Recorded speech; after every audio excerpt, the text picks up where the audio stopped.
ஆசிரமந்ததையோ சூன்யம் பிரவிஷ்ய நரசிம்ஹயோகோ கோச்சரம் கதையோர் பிராத்ரோர் அபநீதாத்வயாதமா. நான் பெரிய வீரன்னு பேசுறையே, அவ்வளவு வீரமா இருந்தா என் கணவன் யுத்தத்துல ஜெயிச்சு நான் சிறைப்பிடிச்சு வந்திருக்கணும். பண்ணையா இது ஸ்வதர்மம், எங்களுக்கு வலிமை, எங்க தர்மங்கிறிய. அப்படின்னா என் கணவன் என் மைத்துனன் 2 பேரும் இருக்கிறச்சே வந்தல்லவா நீ அபகரிக்கணும். அவர் 2 இல்லாத சமயத்துல வந்த பேடி நீயா பேசுற? நகிகந்தம் அபாக்ராய நகிகந்தம் உபாக்ராய ராமலக்ஷ்மணயோஸ்வயா சக்கியம் சந்தர்சனே ஸ்தாதும் சுனா சார்தூலயோரிவ. ஒரு நாய், தெரு நாய் 2 புலிக்கு நடுவில் என்ன பண்ணும்? அதுக்கப்புறம் ராமலட்சுமணன் என்ன பண்ணியிருப்ப? அப்ப ஏன் வரல அவருக்கு? நீ என்ன பயமுறுத்தாலும் நீ என்ன சொன்னாலும் நான் மனது மாற போறதில்லை. நிச்சயம் ஒரு நாள் வருவான் ராமன், லக்ஷ்மணனோட வருவான். கொஞ்சம் தண்ணி தேங்கி இருக்கிறச்சே அந்த ரோட்ல தேங்குற தண்ணியை சூரியன் எப்படி தன்னுடைய கிரணங்களால அப்படியே உறிஞ்சிடுவானோ அப்படி தன் பானங்களால உன் உயிரை உறிஞ்சிடுவான். அந்த நாள் காத்திருக்க அப்படின்னு சீதை சொன்னால் ராவனுக்கு பிடிக்கல. பிடிக்குமா? எங்க போனாலும் தப்ப மாட்ட. உங்க அண்ணன் குபேரன்னு அடிக்கடி சொல்றா. அந்த குபேரன் போ, அவனுடைய மலையில உட்காண்டாலும் ராமபானம் உன்னை விடாது. நான் இங்க இருக்கேன்னு அவருக்கு தெரியல, அதான் ப்ராப்ளம். அது எப்படின்னு தெரிஞ்சு பாரு. கிரிங் குபேரஸ்ய கதோதவாலயம் சபாம் கதவா வருணஸ்ய ராஜ்யஹ. அல்லது வருணனுடைய சபையில போய் ஒளிஞ்சுக்கலாம்னாலும் தப்ப முடியாது ராவணா. ஏன்னா பெரிய மரம், அது மேல இடி விழுறதுன்னா எப்படி அந்த மரம் தப்பிக்கும்? இடி போல ராமபானம் வந்து ஒன்று அடிக்க போறது அப்படின்னு சீதை சொன்ன கோபம் வந்துடுச்சு. யாரங்க போய் வெட்டுறேன் உன்ன அப்படின்னு உடைவாளை உருவிண்டு வேகமா வந்தான். சீதை அப்பவும் கலங்கல, ஆனா கொஞ்சம் என்னதான் இருந்தாலும் அருவருப்பு. உடைவாளை வாங்கிட்டு ஓடி வரானு. அப்போ மந்தோதரி தானியமாலையும் பிடிச்சி நிறுத்தினான். 2 பேரும் பிடிச்சான்னு சொல்லணும். ஏன்னா இங்க மந்தோதரி தடுத்தாள் இருக்கு. ஹனுமார் இந்த பின்னாடி நேரேட் பண்ணும்போது தானியமாலினிங்கிறார். ஓ, ஹனுமாருக்கே தெரியல மந்தோதரியா தானியமாலினி. பாவம் அந்த அவசரத்தில் கவனிச்சார். XY சொன்னாருன்னு சொன்னா ஹனுமார் படியா பண்ணுவார். அதனால என்ன விஷயம்னா 2 பேரும் பண்ணியிருக்கார். வால்மீகி மந்தோதரி மட்டும் ஃபோக்கஸ் பண்ணார். அங்க அவர் சொல்லப்போம் அசம்சயம் இவ்வளவு ராமாயணம்னா எப்படியெல்லாம் கேட்க வேண்டியிருக்கு பாருங்க. இப்படி சீதாதேவியை வெட்ட வந்தபோது அவளை தடுத்தார்கள். நாங்கள்லாம் இருக்கே எங்க வரப்படுற ஏதோ சொல்றா. சரி, 2 மாசம் டயம். 2 மாசத்திற்குள் சீதை என்னை ஏற்றுக்கொள்ளவில்லை என்றால் 61வது நாள் காலங்கார்த்தால எனக்கு சீதா பிரியாணி டிஃபன் அப்படின்ட்டு போயிட்டான். அவ்வளவுதான் அவன் வார்த்தை. அவன் போன உடனே ராட்சசிகள்லாம் சுத்தியூர வச்சிருக்கான், கான்சன்ட்ரேஷன் கேம்ப் மாதிரி. அதெல்லாம் சீதையை பார்த்து ராவணம் பஜ பர்த்தாரம், ராவணனை கல்யாணம் பண்ணிக்கோ. ராவணன் எப்ப ஏற்பட்டவன் ராவண வைபவத்தை சொல்லித்து. சீதையை மறுத்தா. அல்ல அஜாமுகின்னு ஒத்தி அவன் சொன்னான், ஏண்டி இவளோட பேச்சு? இவ்வளோ பீஸ் பீஸா வெட்டி அப்புறம் என்ன பண்ணணும்? ஃப்ரிட்ஜில் வைக்கணும். இப்படிதான் பண்றா இப்பெல்லாம் கொலை எல்லாம். வால்மீகி சொல்ற அந்த காலத்தையும் அந்த சொல்றா அஜாமுகி சொல்ற. அப்புறம் என்ன பண்ணுவோம்னா, நம்ம குடிக்க வேண்டிய நல்ல சாராயத்தை கொண்டு வா, அதுல இந்த பீஸை போட்டு போட்டு சாப்பிட்டு டான்ஸ் ஆடுவோம். அவளுக்கு டான்ஸ் நிக்கும்பில டான்ஸும் உண்டாகும். ஒசிபிசி மாதிரி ஒரு டான்ஸ் போட்டு ஆப்பிரிக்காக்கார ஆடுற அப்படி ஆடுவோம் அப்படின்னு சொன்ன உடனே சூர்பனகம் உட்காந்துருக்கா. ரொம்ப நாள் ஆச்சு மனுஷ மாம்சம் சாப்பிட்டு, அதனால இவளை அதான் பண்ணணும் அப்படின்னு பயமுறுத்தி பார்த்தா. அப்பெல்லாம் பயந்துடனே சீதாதேவி சொன்னா, இப்ப நான் அழறா மாதிரி சீக்கிரமே உங்களை எல்லாரும் அழுவாங்க, கொல்லப்படாது. அதர்மத்துக்கு நான் துணை போக மாட்டேன். நான் அந்த 11 பதிவிரதைகள் மாதிரி என்று 11 பதிவிரதைகள் கீர்த்தனம் பண்றார். 11 பதி லிஸ்ட் போடுறார் பிராட்டி வாயால. தமயந்தி நைஷதம் யதா, தமயந்தி நளனுக்கோ, சத்யவான் சாவித்ரி போல, கபிலருக்கு ஸ்ரீமதி போல, சகரருக்கு கேசினி போல, வசிட்டருக்கு அருந்ததி போல என்று பதிவிரதைகளை கீர்த்தனம் பண்றான். இந்த பதிவிரதைகளை கீர்த்தனம் பண்ணினால நம்ம ஆபத்து போயிடுமா? அதுக்காக பிராட்டி அப்படி கீர்த்தனம் பண்றா, உடனே காண்பிக்கிறா. அப்போ இதுக்கு நடுவில் டியூட்டி முடிஞ்சு போயிடுது. பகல் வந்துடுத்து. இப்போ ராட்சதிகளுமே தூங்கணும். இந்த டியூட்டி விட்டு போன ஷிஃப்ட் நைட் ஷிஃப்ட்டுக்கார படுத்து தூங்கி நான் எழுந்துட்டா. அதில் ஊற்றி திரிஜேட்டேன்னு ஊற்றி, என்னடி சாப்பிட்றீங்களா? நீ உங்களையே சாப்பிட்டுக்கோங்கடி. நான் ஒரு கனவு கண்டேன். அந்த கனவுல இவள் கணவன் ஜெயிப்பதாக பார்த்தேன். ராவணன் தலையில எண்ணெய் தடவிண்டு தெற்கு நோக்கி நிர்வாணமா போற மாதிரி கனவுல பார்த்தேன். அப்படி போனால் சீக்கிரம் காலி ஆயிடுவான்னு அர்த்தம். இன்னொரு தடவை சொல்லுங்கன்னு ஒருத்தருங்கிட்ட நம்ம ஆள் அப்படி நினைச்சுட்டு ராத்திரி தூக்கி பார்க்குறேன் கனவு வருமா. ராட்சசி திரிஜடா விருத்தா சயானா வாக்கியம் அப்ரவீத் ஆத்மானம் காததானாரியாக ந சீதாம் பக்ஷயிஷ்யதா ஜனகஸ்ய சுதாமிஷ்டாம் சுஷாம் தசரதஸ்ய ச. இவளே உங்களால் ஒன்றும் பண்ண முடியாது. இவள் வெற்றி பெறுவதை நான் கனவுல பார்த்தேன். விபீஷன் ஒத்தந்தான் வெண்பட்டு கட்டின்னு சௌக்கியமா இருக்கான். மீதி எல்லாம் பாவம் அப்படியே தலையில எண்ணெயை தெரிந்து தெற்கு நோக்கி போய் சாணி குழியில விழற மாதிரி பார்த்தேன். கழுத மேலே ஏறி போறாம பார்த்தேன். இவதான் வெள்ளை வெள்ளேன்னு உள்ள யானையில தன் கணவனோடு ஊர்வலம் போறா. அதுக்கு 4 தந்தம், சூரியனையும் சந்திரனையும் கையால பிடிக்கிறதா பார்த்தேன். ரெட்ட குழந்தை பிறக்க போறது இவளுக்கு ராமனோட சேர்ந்த பிற்பாடு அப்படின்னு திஜடை ராமனுடைய வைபவத்தை சொன்னா, சீதை விஜயத்தை சொன்னா. சில ராட்சிகள் பார்த்தது இது திரிஜட்ட சைடு மாறுறது, போய் முதல்ல ராஜா கிட்ட போட்டு கொடுக்கணும். சிலது ஓடித்து, சிலது சொல்லித்து நம்ம ஷிஃப்ட் முடிஞ்சு போச்சு, நீ தூங்கிடி அப்புறம் பார்த்துக்கலாம் அப்படி. அப்போ சீதை சொல்றா மந்தோதரி, எல்லாரும் வாங்குவோம், சீதையை சரணாகதி அடைவோம். நாளைக்கு சீதை ஜெயிச்சா பழி வாங்கினா எங்க போவேள் அப்படின்னா ஆஞ்சநேய மேலேருந்து பார்க்குறார். சுவாமியா ஆச்சரியம். சீதை சொன்னா எங்க கணவர் ஜெயிப்பாரு சொல்லி திரிஜடை, அது மட்டும் நடந்தா நாங்கள் உங்க எல்லாருக்கும் அபயம் தரேன், நான் பழி வாங்க மாட்டேன். அதையும் கேட்குறாரு ஆஞ்சநேயர். ஆயிடுத்து. அதுக்கப்புறம் திரிஜட்டை இவ்வளோ சொல்லி உற்சாகப்படுத்தினா நான் வந்துட்டா. அவளுக்கு தூக்கத்தை தொடர்ந்தாள். மற்ற ராட்சசிகளும் தூங்கித்து ஷிஃப்ட் வேலை முடிஞ்ச ராட்சசிகள். ராவணன் சொல்ல போச்சு, தனிமையில் விடப்பட்டாள் சீதை. அப்போ சீதைக்கு துக்கம் தாங்கலை. ஏன் ராமன் வரலையே? ஒரு கால் நம்மகிட்ட தான் ஏதோ தோஷத்தை பார்த்து வரலையோன்னு நினைச்சா திடீர்னு பறவைகள் சத்தம் கேட்டு, பறவைகளுடைய சப்தம் வெற்றி வரதை காண்பிக்கிற மாதிரி இருக்கு. காலை எழுந்து கரிய குருவிக்கணங்கள் ஆண்டாள் பாடுறா. இந்த பறவைகள் வலி பிராட்டி கேட்ட மாதிரி எனக்கும் கேட்கும். சீதாதேவி பக்ஷி சாக்கா நிலைய பிரவிஷ்டா புனః உத்தம சாந்த்வவாதி சுகாகதாம் சுஸ்வாகதாம் வாச முதீரயாணகா புனப்புனோதயதீப கிருஷ்ணா.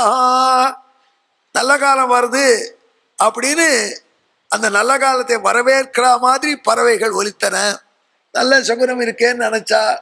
ஆனாலும் இது ராமன் வரல, இது ஏதோ ஒரு ராங் சிக்னல் வருது நமக்கு.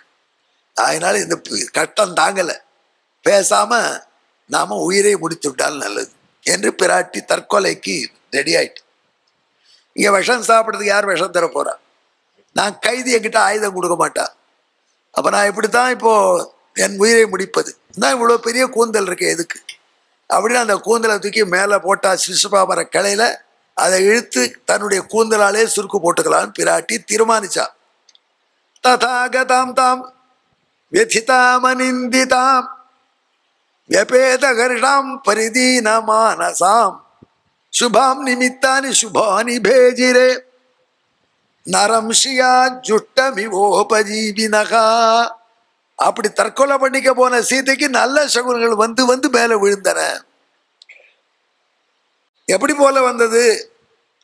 மனிதன் ரொம்ப நல்ல பதவிக்கு வந்துட்டானா உறவுக்கார ஓடி வரா மாதிரி. கட்டப்பட்டவும் ஒரு எட்டி பார்க்கல. அவர் உங்களுக்கு உறவாமனா சார் அவர்கிட்ட கடனை கொடுத்து எங்கிட்ட வந்து நிற்காதீங்க அப்படின்னுவான். இப்போ அவர் ஆயிட்டார், எம்எல்ஏ ஆயிட்டார், இப்போ இலாக்கா இல்லாத மந்திரியா இருக்கார், இல்லை இலாக்காவோட மந்திரியா இருக்கார் அப்படின்னா அத்தனை பேரும் ஓடி வந்துடும்.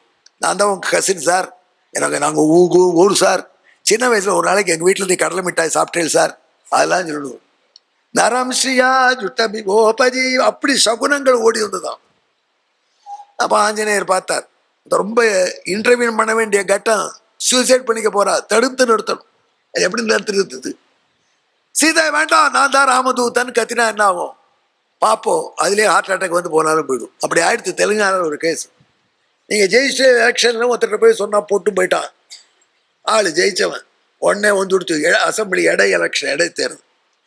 அதனால் அப்படி ஹார்ட் பிரேக்கிங் நியூஸை சட்டு சொல்லக்கூடாது. இவளுக்கு கம்யூனிகேட் பண்ணணும், இப்போ அவளை ஆறுதல் பண்ணணும். நாம திரும்பி இப்படியே பண்ண நமக்கு டியூட்டி என்ன தெரியுமா? டேர்ம்ஸ் ஆஃப் டியூட்டி ஒன்று சொல்ல முடியும். அதெல்லாம் கோபாலன் அது என்னன்னா சீதையை பார்க்கறது தானே. அதெல்லாம் சீதையை பார்த்தாச்சு, தற்கொலை பண்ணிட்டு இருக்கான்னு போய் சொல்லிடுவோம். ஏண்டா பழச்சாளர் கேட்டால் தெரியாது, போய் தான் பார்க்கணும். சிச்சே, அப்படிப்பட்ட தூத்து காரியம் பண்ணக்கூடாது. பின்ன எப்படி பண்ணுறது? இவளை காப்பாற்றுறதுக்கு என்ன வழி?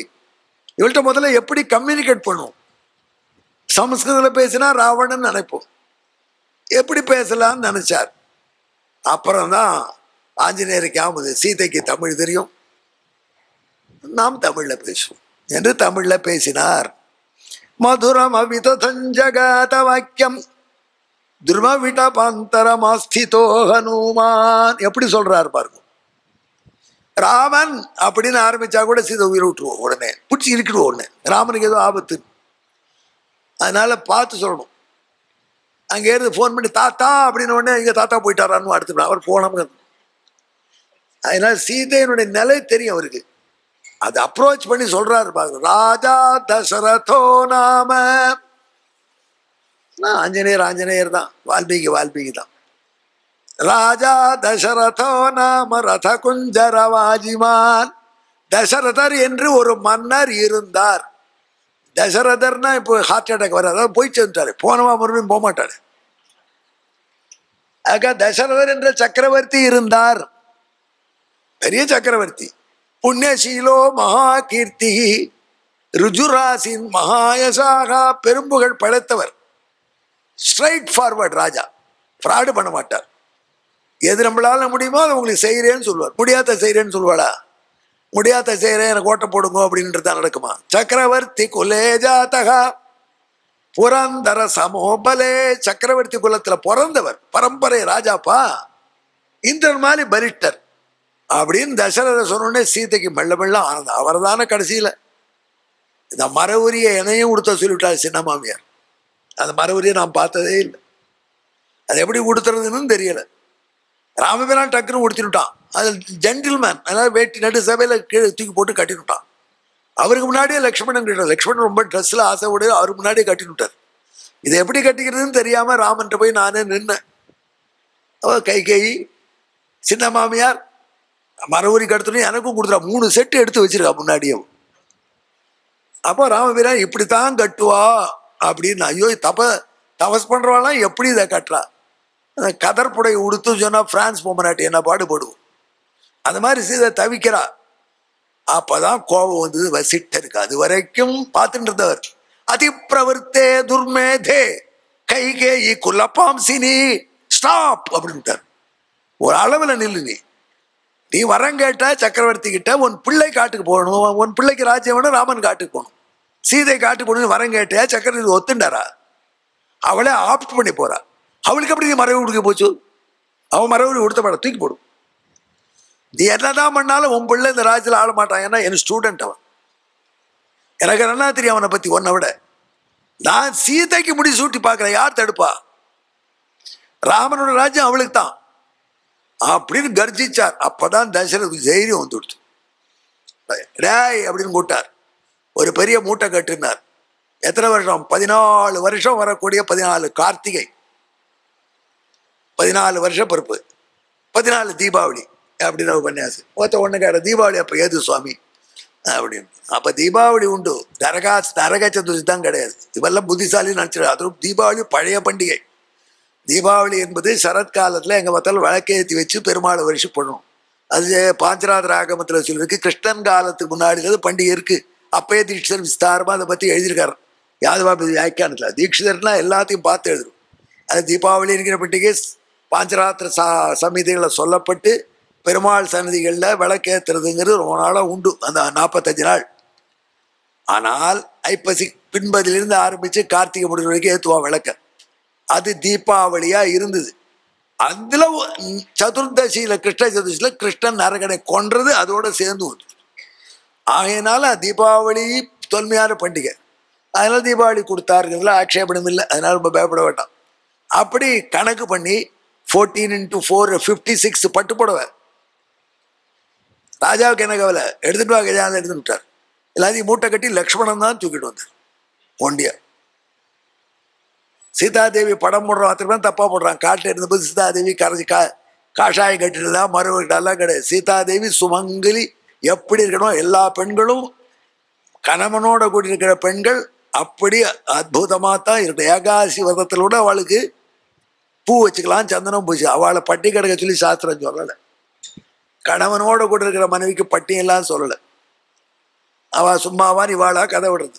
சுவாமி 4:30 மணிக்கு பொங்கல் வைக்கணும், பொங்கல் பானை 4:30 மணிக்கா? நாங்கள்லாம் என்ன பண்ணுறது, நீங்கள் நல்லா காத்தால குளிச்சுட்டு பொங்கல் சாப்பிட்டு சாயங்காலம் எங்கோல என்ன கேட்க மாட்டாங்க, பட்டி கிடக்கும். நீ ஒன்றும் பட்டி கட்டணும் ஆம்பளை, பட்டி முழுக்க புருஷனுக்கு தான்.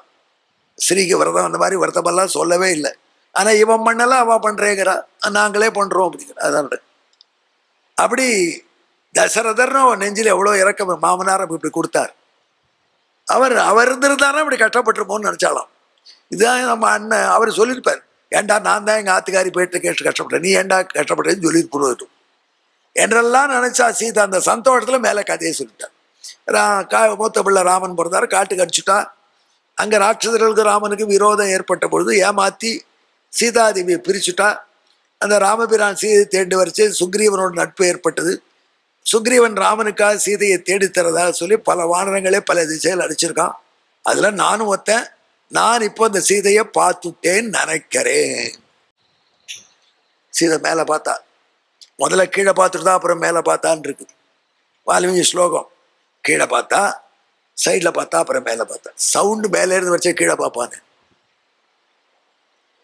இல்லை. இவ்வளோ அன்போட யார் நமக்கு பேச போறா இந்த ஊரில்? நம்ம அம்மா தான் பேசுகிறாளோ மொபைலில் அப்படின்னு கீழே பார்த்து. அவன் அம்மா பூமி தேவி தானே, அதெல்லாம் கீழே. அதுக்கப்புறம் சீதாதேவி மேலே பார்த்தா, வாதாத்மஜம் சூரியம் யோதயஸ்தம், உதய சூரியன் போல இருக்கிற ஹனுமாரை பார்த்தாள். நாராயணான்டா ஒன்று. இந்த குரங்க பார்க்குறமே, குரங்க பார்த்தா அபசகுனமாச்சு. நம்ம அப்பா பத்திரமா இருக்கமே, ராமன் பத்திரமா இருக்குமே அப்படின்னு பிரார்த்திச்சா. அதுவா இருக்கட்டும், சொப்னத்தில் தான் குரங்கு பார்க்கக்கூடாது. எனக்கு தூக்கமே கிடையாது, தூங்கினா தானே சொப்பனம் வரும். எதுவானா இது சொன்னது அப்படியே உண்மையா இருக்கட்டும் அப்படின்னு நினைச்சா. அப்போ இப்போ இவள்கிட்ட நெருங்கலாம்னு ஆஞ்சநேயர் மெல்ல வந்தார். அவரை இறங்க டவுட் ஏறிண்டே போறது, அது வேற ப்ராப்ளம். மெல்ல வந்தார். நீங்க யாருமா, நீங்க ஏன் இப்படி அழறேள்?